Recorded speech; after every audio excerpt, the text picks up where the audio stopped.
And thank you so much again for tuning into our last moments of our hour of a Black News Report. Again, I want to give you our plugins. Please follow us on Facebook at a blacknewsreport.com. And you can also follow me, the hostess, community activist, Michelle Williams, on Instagram at Tampa Activist. Again, I give a shout out to my producers and my filmmakers of the show, Mr. Dale Burgess and Mr. Eric Bennett. But we have our special guest who has been holding diligently, listening to the entire show, Miss Deborah White, who resides in Atlanta, Georgia. This sister posted something on her Facebook page that caught my attention, and it is something that I've seen her, dialoguing with her followers on her page, and often I've said it many times, on my Facebook page also, that being gay is a personal choice. We do not knock anyone for living their lives, especially not this activist, nor the sponsorship of our show, A Black News Report, or anyone that that advertises with us. Everyone, to me, has their own special preference. But when you are being flamboyantly gay, being gay these days in the 21st century is not like it used to be in the days of old, that if a person was gay, you wouldn't even know it. You couldn't tell it. You wouldn't know it unless they spoke it to you. But this young lady, she posted a Facebook article that is trending right now, that a young 17-year-old black teen was crowned the prom queen, not the prom king. He was crowned the prom queen of his high school. And so Deborah, thank you so much for tuning into A Black News Report.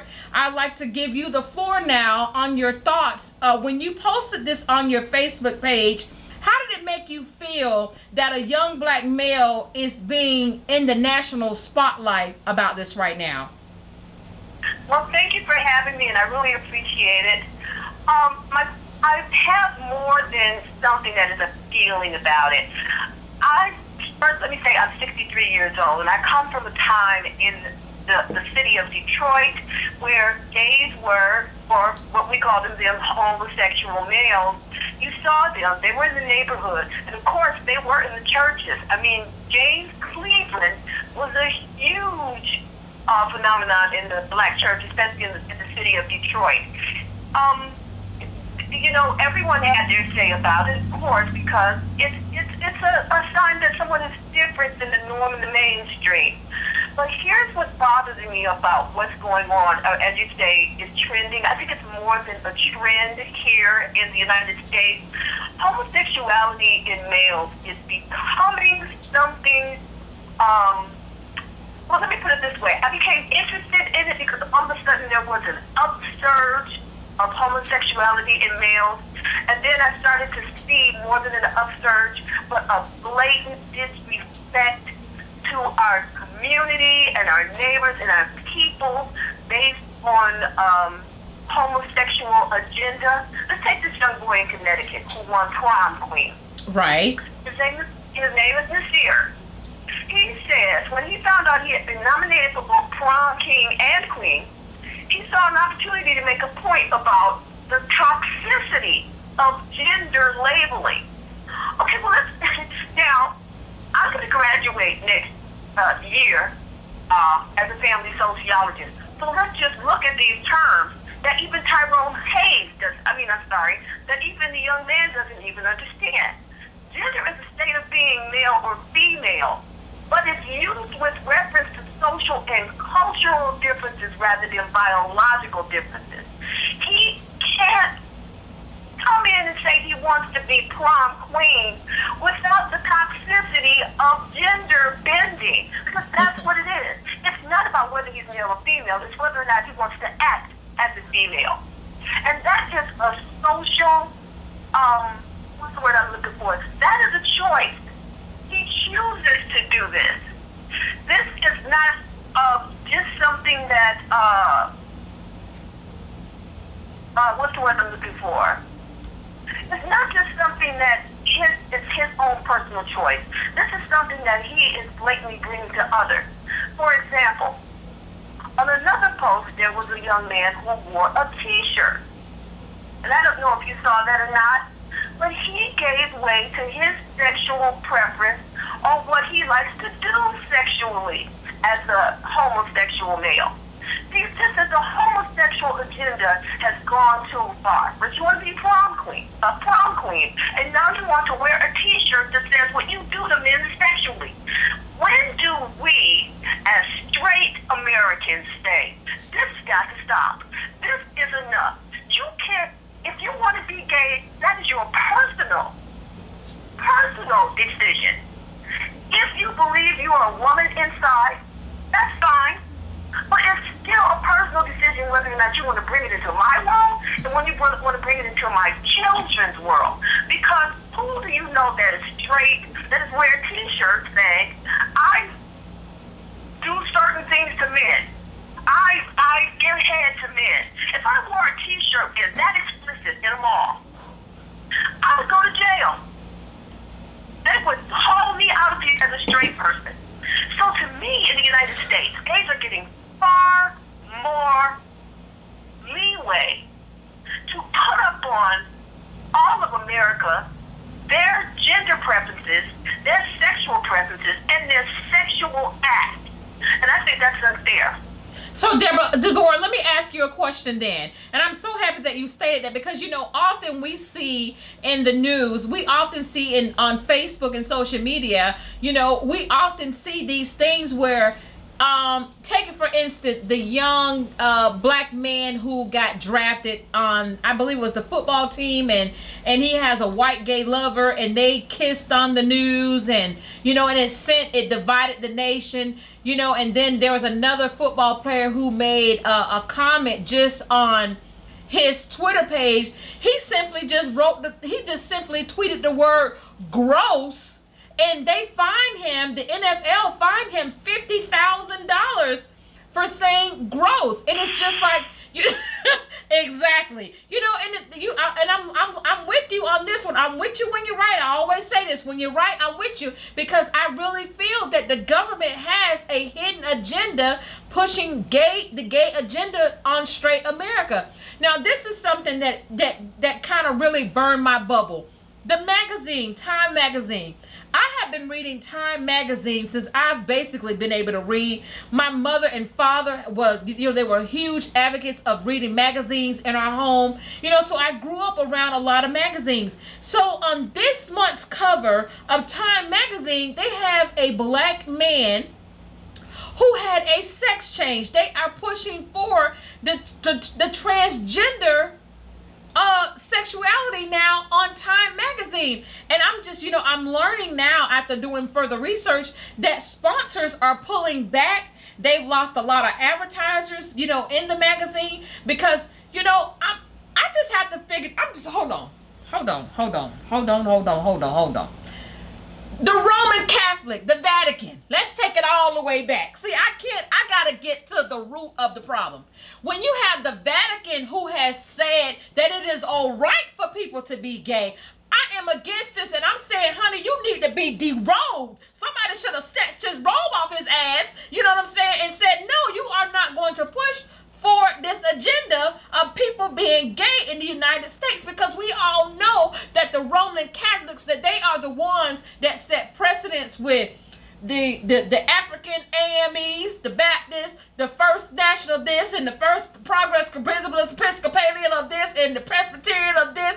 Baby, it's so many religions in all these churches, I can't even keep it together. But when the Vatican said that, I just seemed like I felt the tides rolling, that I'm like, wait a minute, I don't care. That's why I tell people right now, I cannot be a senator, I can't be a congresswoman, I can't be a commissioner, I can't sit on city council, because the way my mouth is set up and designed, I gotta speak the truth. I do not uphold being gay. I do not support the gay agenda that the government is pushing. And I say something about these children that I see on Facebook who are 9 and 10 years old saying that they are gay. Baby, you only doing what you have been taught in your lifetime. I mean,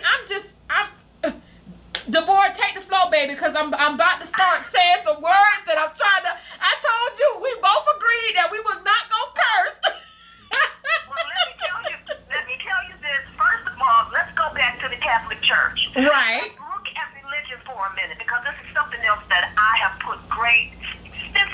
in and I found that not only does the Catholic Church, but most of your religions, which I have found, start with Europeans and with Germany. One of the things that they do as a celebration is to bring these little boys as a sex toy. This has been found throughout my studies. This is not new. This is part of the religion. It's to bring in young males and to have sex with them, to make them dance with you. You find this in your Muslim religion. You find it in almost all of your religions. So for it to carry on over into now is not new. Here's the second thing that I want to talk about. When we talk about homosexuality, the agenda that we have in the United States is going on. First, let's begin with Obama. Obama blatantly spoke out and said that he may not agree with it, but because this is America in his mind, it's okay. It's okay. Well, that's fine if that's what he wants to believe. But then let's look at what happened after that. Now we see black men in skirts, high heels, dresses. They are totally turning this whole thing into an agenda for young black males. What do you see on television now? Everywhere I turn, I see a black man with another man either having sex, about to have sex, or they're kissing and they're hugging, and they are no longer interested in the African American woman. Girl, what you say? Shut your mouth, girl. Hold on for a second. What is happening here? Is this another form of trying to wipe the African American out? Because let's face it, if a black man is putting his seed in another man's behind, we're not going to get baby from there. Lord, so wait a minute. Hold on, sister. Hold on, Deborah. Hold on. Because, see, this is a hot topic right now. This is so hot. We are going to have a part 2 to this segment. But let me tell you something, sister. Your fire, your zeal, let me tell you something. I clap you. I applaud you this evening. Because the black man has to understand that if you are gay, you cannot procreate.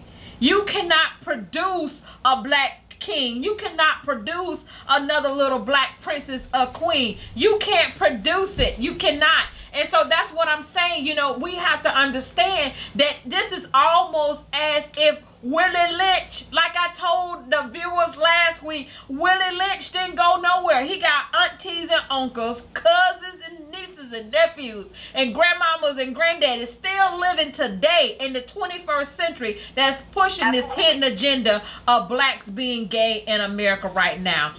Devorah, I was in school, I learned something, and all these things one thing that I learned, what made me look into something else, and this is what I learned, is that African Americans are not marrying at the rate that they should be, and they're not having babies at the rate that they should be. You know why? Because many of our men are in jail for nonviolent crimes, and many of them are gay. So where does that leave the pool of eligibility for African American males? African American females. Now, let's look at television. Because when you see an African American female, what is she doing? She's either a single mom, raising a hell-fired male, or a gay male. She's a single mom who can't get a man. And the reason she can't get a man is either because she's a nurse and too busy, or she's on drugs and can't handle her life. So what they're saying about African Americans is black men are either gay or in prison, and black women are just full of shit. Excuse my language, but that's exactly what they're saying. But let's look at something else. Let's look at something else that most people don't expect. There is an agenda, and not only is there a social agenda, there's a biological warfare going on against African American males. So let's talk about someone named Tyrone Hayes. Do you know who that is? I've heard briefly, but Devorah, before we get into that, we're going to have to end our show for this segment. I want to bring you, but if you don't mind, I would love to have you back on our show. I would love to have you back on our show again on next week. I just want to let our viewers know that please stay tuned to our Friday show where we are going to have the family, the mother of the late Mr. Malcolm Shabazz. Malcolm X's grandson who was assassinated in Mexico. They will be the family and the administrators of his memorial page on Facebook will be our special guest. So make sure that you stay tuned to Friday's show that will begin at 6 p.m. and uploaded ASAP. I want to thank you all for tuning in to A Black News Report. Please don't forget to follow us on Facebook at ablacknewsreport.com. You can follow me, the host, community activist Michelle Williams, on Instagram at Tampa Activist. And if you have a news tip or you just want to say, hey girl, let me call you and put this bug in your ear, you can reach me at area code 813-857-8170. Again, I give my shout out. I give all praises to my producers, Mr. Dale Burgess and Mr. Eric Bennett. Thank you all again for another segment, and we want to thank our special guest, Miss Devora White of Atlanta, Georgia, for being our guest this evening. I thank you all so much for staying tuned in. God bless and be safe.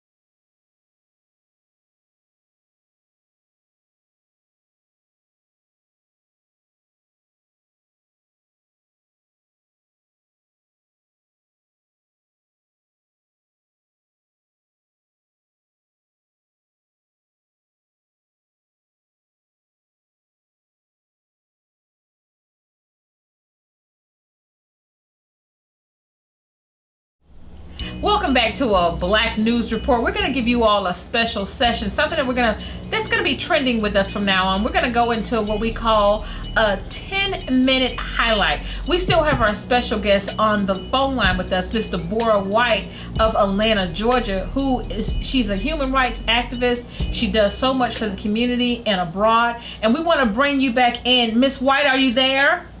I'm still here. Okay, before we left the show, before the show ended, you were getting into another known situation about a young man by the name of Mr. Hayes. Would you like to go ahead and inform our viewers and our listeners who Mr. Hayes is and what his story is and how you're involved with the case? Well, Mr. Tyrone Hayes is an American biologist. He's a professor of integrated biology at the University of California. He's known for his research findings about a herbicide called atrazine. Now, atrazine, let me give you a little information about atrazine. It was banned by the European Union because it's linked to harm wildlife and humans. Yet we still use it here in America.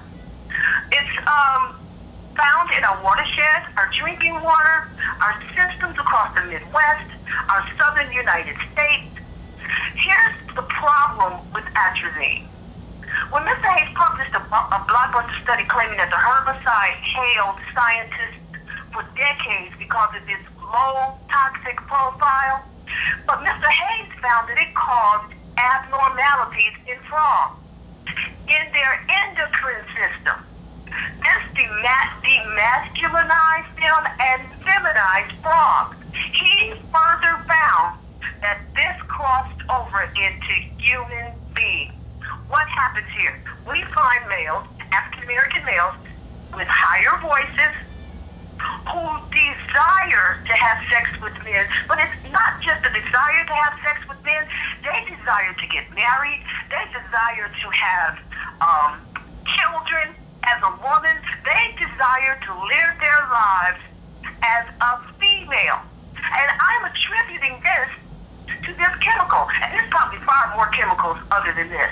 Look, what I want America to know, and I know I only have 10 minutes, we are facing a chemical and biological warfare against African American males.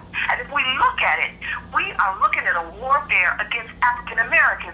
Because as I've said before, if this continues, and it hasn't stopped in the United States because this herbicide is still being used in corn, it's still being used in our sugarcane fields, it's being used in our cereals that they're giving our children, it's being used across the board on almost everything we put on the table for our children. If this continues, we are going to find that it's going to be very hard to give birth to a young African American male who does not grow up wanting to be a female. As I said before, what does that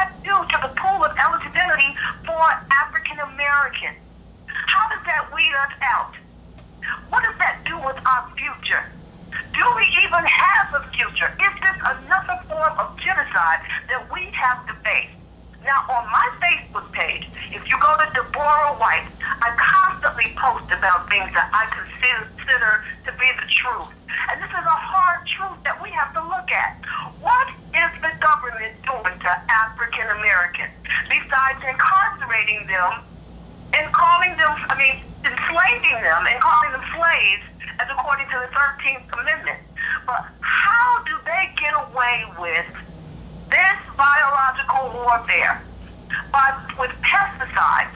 And it's harmful to not just them, but to all of us. This is something I need for our people to wake up and to look at. Look into Syngenta, Syngenta. It's based in Switzerland. It's $11 billion business. And this is what we're facing. You know, Mr. Bora, this is what I find so amazing, that because over in the European countries, they won't even allow foods from the United States in their country. They said, we don't want that mess because it's over here killing people. It's killing the American people. So why are you all still even using it? And we want to, and then we get so baffled when we hear how the Chinese, Japanese, and how these people, that they have such longevity in their lives. It's because they're not, their cornfields are not laced with Monsanto. Their cornfields are not laced with this pesticide. And I've always said that, it's something in the food. I'm seeing young girls that 12 years old, and I'm just like, I'm a grown, full-figure, voluptuous woman, and I'm just like, baby, some of these young babies around here just walking, I'm saying, damn, it's got to be something in the chicken. And to come to find out, doing my research a couple of years ago, we so many people, I got into a deep debate with a county commissioner here in Hillsborough County because he basically almost wanted to call me a liar to my face, but he was too scared because he didn't know how I was going to react. But I had to show him in black and white that the reason why Kentucky Fried Chicken was no longer deemed to be named Kentucky Fried Chicken because El Fulo, it ain't damn chicken. It's an organism that they are growing. That's why it's now just labeled KFC. That's not chicken that we're eating from Kentucky Fried Chicken. You know what I'm saying? These are organisms that they are grown. It takes a chicken, once that chicken hatch. Now, the reason why I know, because I grew up on a farm.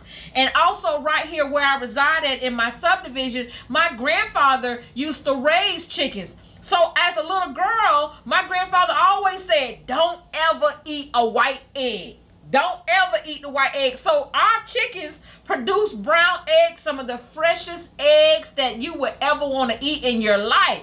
And so I'm like, Granddaddy, well, how long does it take the eggs to hatch? It takes more than 45 days for the egg to hatch, the chick to come, another 3 to 6 months before it's become a full-grown chicken. And now with these man-made chickens, we seeing a full-grown chicken walking around talking about quack quack in 45 days. I'm like, what the hell is going on?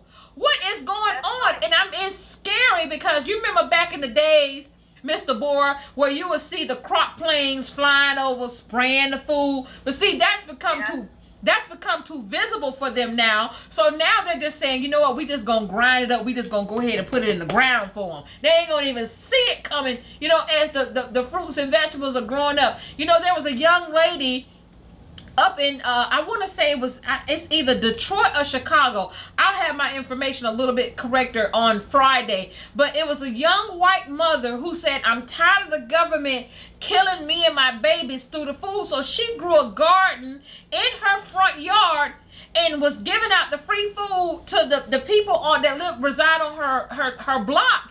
And the police came and the government told the police to arrest her.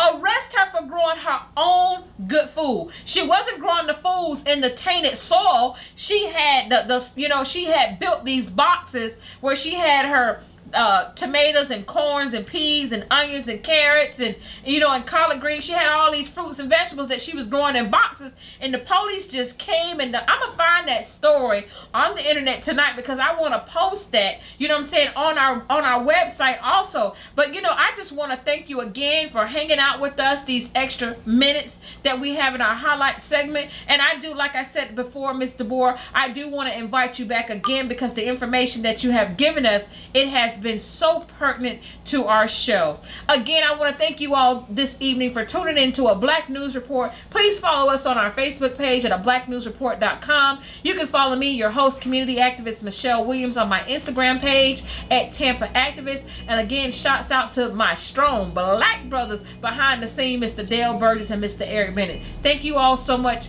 Stay tuned for Friday's show. God bless.